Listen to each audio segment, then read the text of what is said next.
déçu des Ivoiriens. Surtout des chrétiens ivoiriens. Et je me lis les commentaires. Je vois des gens qui mettent, pendant qu'il parle là, j'ai la chair de poule. Il parle là, j'ai froid. Je sens la présence de Dieu.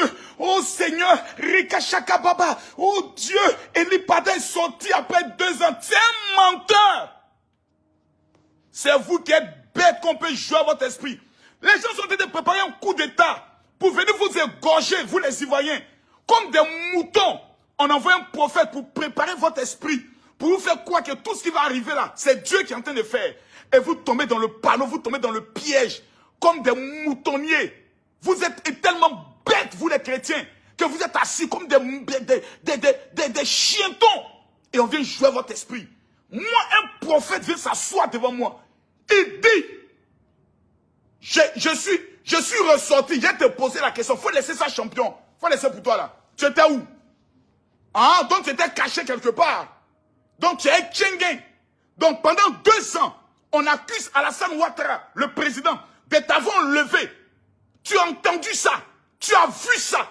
Tu voyais ça. Mais tu ne disais rien. Parce que ça te plaisait. C'était dans ton schéma.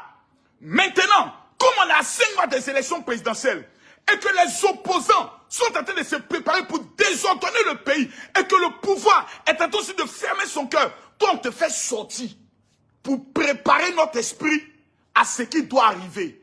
Mais ça, ce n'est pas un prophète, tu es un sorcier, tu es méchant.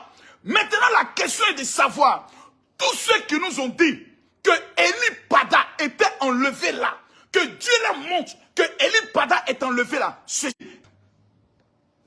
Oh, hé Seigneur, Côte d'Ivoire, tu vas regretter bientôt. C'est-à-dire, on va s'asseoir un jour comme ça et on va taper nos mains. Le président Félix Houphouët-Boigny était président de la Côte d'Ivoire. On nous a convaincus que c'était un voleur. À notre génération, on nous a demandé de sortir dans les rues pour crier Houphouët voleur en 1990. 2 ans et demi plus tard, je crois 3 ans, le président Houphouët est mort. Parce qu'un père qui nous a donné l'indépendance ne pouvait pas supporter telle de haine venant des enfants qui n'ont même pas connu la lutte de l'indépendance.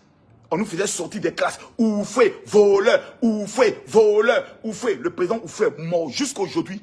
On regrette sa mort et on prie Dieu tous les jours. Papa Houphouët, est-ce que tu peux revenir? On regrette le temps d'Houphouët. Aujourd'hui, Didi B organise concert au stade. C'est vrai, le pays n'est pas facile, mais on arrive à manger quand même.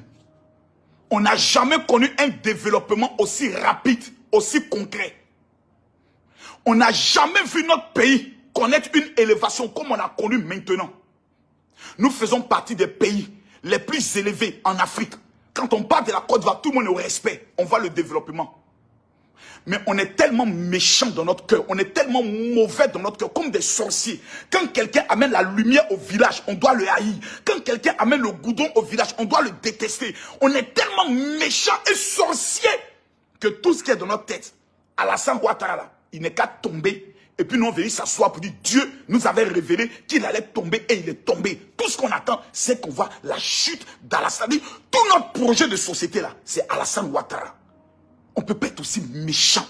Et quand tu le dis, on dit non, tu es un vendu, toi c'est parce que tu soutiens. Mais